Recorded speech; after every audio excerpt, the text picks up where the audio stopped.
Dinin маселесине келгенде, шариаттын маселесине келгенде сахабалар даже корккон.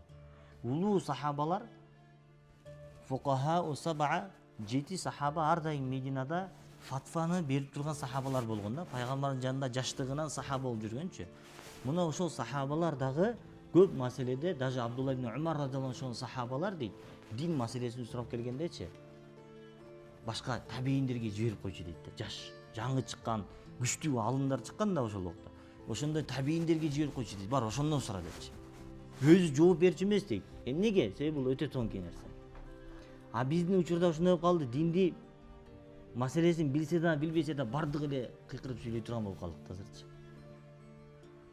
Ошон үчүн дин маселе мейли соода саттыкка келгенде негизи соода саттыкта деле сурап кылыш керек. Жер чабып атканда, көрө чабып атканда, дыйканчылык кылып атканда да сурап кылыш керек. Бардыгы шариатта айтылган. Бирок мейли дыйканчылыкка келгенде өзүбүздүн башы иштегенчелик кылайлы мейли. Бут носки паски тиккенде, бут кийим тиккенде өзүбүз башы жеткенчелик кылайлы мейли. Бирок диндин маселесине келгенде абайлашыбыз керек. Себеби бул дин биздин дүйнөлүк акыреттик маселебизди чечип кое турган нерсе.